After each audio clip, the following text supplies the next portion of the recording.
Assalamualaikum warahmatullahi wabarakatuh. Kembali lagi di channel Kimatika. Di video kali ini, kita akan membahas soal kimia tentang hidrolisis garam, yaitu cara menghitung pH larutan garam. Oke, langsung saja kita mulai.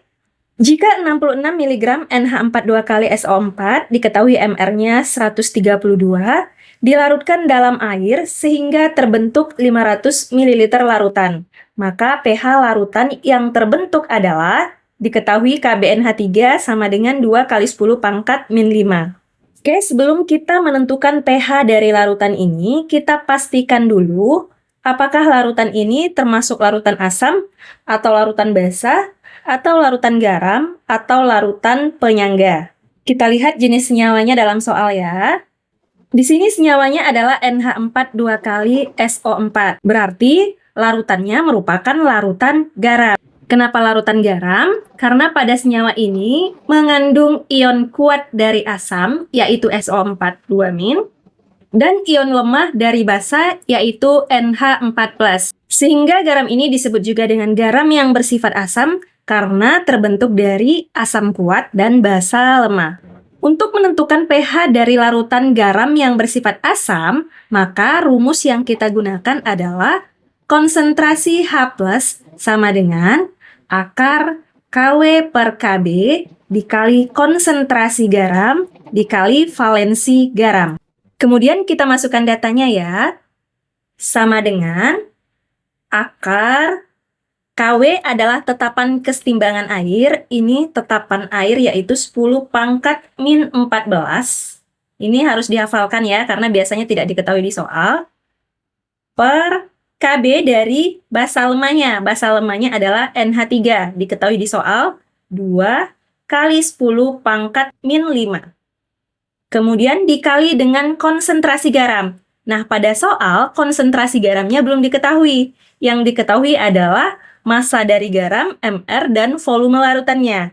Berarti kita harus cari dulu konsentrasi garam atau molaritas larutan garam dengan menggunakan rumus M sama dengan gram per MR kali 1000 per volume.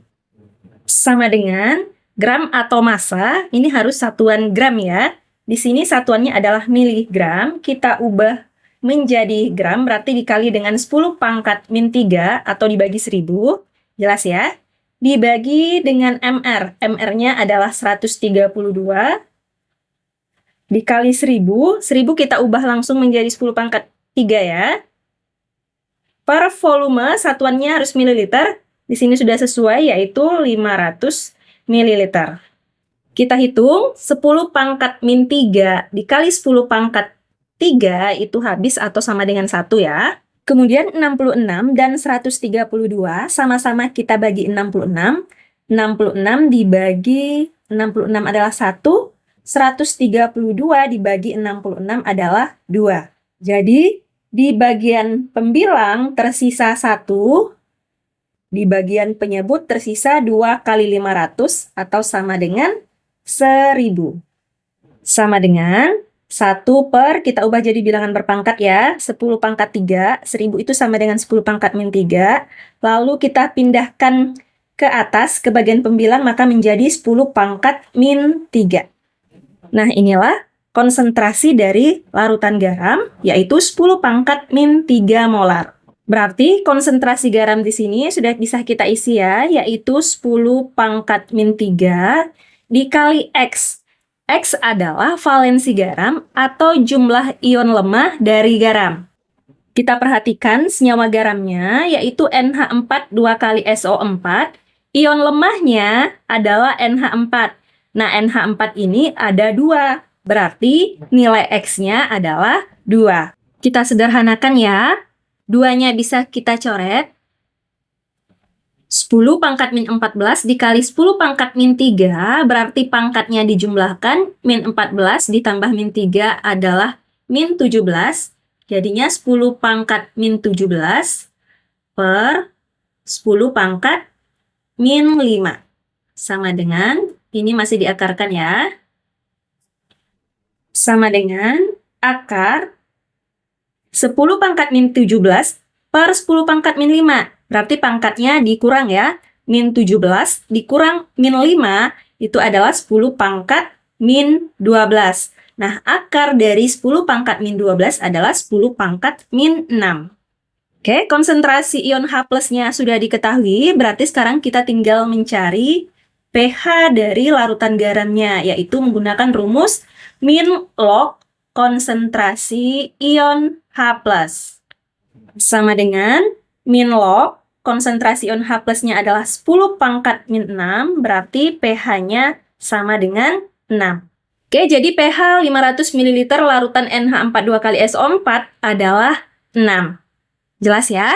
Kita lanjut ke contoh soal yang kedua.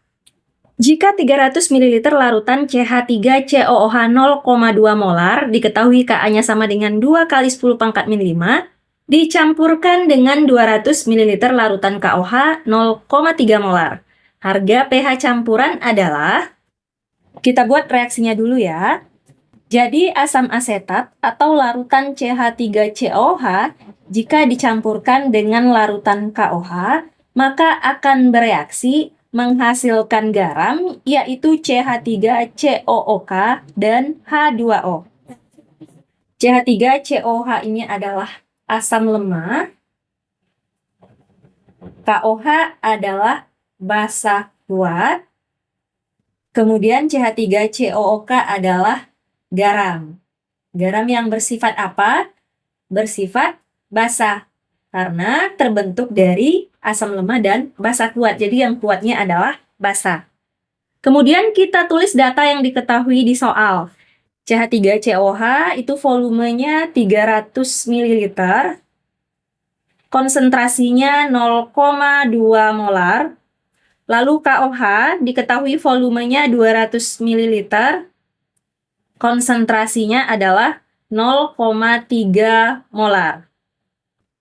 Nah, rumus yang kita gunakan untuk mengetahui atau menentukan pH dari campuran ini itu tergantung dari data konsentrasi dan volume asam basa yang direaksikan. Nah, kapan kita menggunakan rumus hidrolisis? Yaitu ketika asam dan basa yang direaksikan habis bereaksi. Nah, asam basa habis bereaksi ditandai dengan perbandingan molnya sama dengan perbandingan koefisien. Berarti kita cari dulu mol masing-masing dari asam dan basanya ya. Untuk CH3COH diketahui konsentrasinya adalah 0,2, volumenya 300. Berarti molnya adalah molar kali volume atau 0,2 kali 300 atau sama dengan 60 milimol. Jadi ini dikalikan aja langsung ya untuk menentukan jumlah molnya. Lalu untuk basa konsentrasinya 0,3, volumenya 200, berarti jumlah molnya adalah 0,3 dikali 200 atau sama dengan 60 milimol. Nah, jumlah molnya sudah diketahui, sekarang kita tentukan koefisiennya, yaitu dengan cara menyetarakan persamaan reaksi. Nah, di sini persamaan reaksinya sudah setara, berarti koefisiennya juga sudah diketahui, yaitu masing-masing 1. Jadi jumlah molnya sama, koefisiennya juga sama, yaitu masing-masing 1, artinya perbandingan mol dan perbandingan koefisiennya juga sama. Jadi rumus yang kita gunakan untuk menentukan pH campuran ini adalah rumus hidrolisis garam. Karena garamnya bersifat basa, maka rumusnya adalah konsentrasi OH- sama dengan KW per Ka dikali konsentrasi garam dikali X. Sama dengan akar KW ini tetapan air yaitu 10 pangkat min 14 per Ka diketahui di soal yaitu 2 kali 10 pangkat min 5 kemudian dikali dengan konsentrasi garam. Nah, konsentrasi garamnya belum diketahui, kita cari dulu ya. Nah, perhatikan garam yang terbentuk adalah CH3COOK. Koefisiennya adalah 1. Artinya, jumlah mol garam yang terbentuk, ini molnya ya, sama dengan koefisiennya CH3COOK, yaitu 1, dibagi dengan koefisien salah satu reaksinya. Terserah yang mana saja, karena jumlah molnya sama dan koefisiennya juga sama. 1 berarti dikali dengan molnya, yaitu 60 milimol. Berarti molnya CH3COK juga 60 milimol. Lanjut, yang kita butuhkan adalah konsentrasi garam, bukan jumlah mol. Berarti kita lanjut mencari konsentrasi garamnya dulu menggunakan rumus mol per volume. Sama dengan molnya 60 milimol ya. Volume yang kita gunakan di sini adalah volume campuran. Ya, volume campuran. Berarti 300 ditambah 200 atau sama dengan 500 ml. Kita coret nolnya masing-masing 1 ya. Jadi konsentrasinya adalah 6/50. Langsung saja kita masukkan ke sini. 6/50 dikali X. X adalah valensi garam atau jumlah ion lemahnya. Ion lemahnya adalah CH3COO. Hanya 1, berarti X-nya adalah 1 atau tidak perlu ditulis. Atau kita tulis saja ya, biar jelas X-nya berapa. Sama dengan akar 10 pangkat min 14 dikali 6 dikali 1, kita tulis ulang 6 kali 10 pangkat min 14 per 2 kali 50 adalah 100. 100 itu juga sama dengan 10 pangkat 2 dikali 10 pangkat min 5. Sama dengan akar 6, 10 pangkat min 14 dibagi 10 pangkat 2, ini berarti pangkatnya dikurang ya. Jadinya 10 pangkat min 16 dikurang lagi pangkat min 5. Dikurang lagi min 5 ya pangkatnya, jadinya min 16 dikurang min 5 itu sama dengan min 11. Jadinya 10 pangkat min 11. Kita keluarkan akarnya. Akar 6 kita tulis tetap saja karena hasilnya bukan bilangan bulat. Dikali 10 pangkat min 11 atau sama dengan akar 10 pangkat min 11 yaitu 10 pangkat min 5,5. Sampai di sini jelas ya? Kita lanjut mencari pOH. pOH itu sama dengan min log konsentrasi OH min.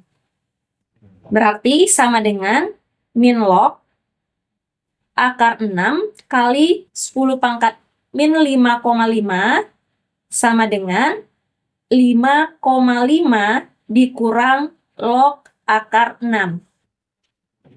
Nah, ini baru nilai pOH-nya.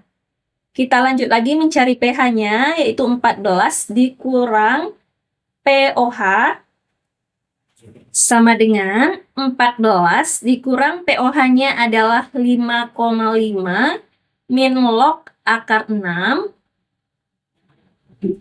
sama dengan 14 dikurang 5,5 adalah 8,5 negatif kali negatif positif log akar 6. Jadi pH dari campuran ini atau pH dari larutan garam CH3COK adalah 8,5 ditambah log 6. Oke, jelas ya? Semoga bisa dipahami. Sekian untuk video kali ini. Terima kasih. Wassalamualaikum warahmatullahi wabarakatuh.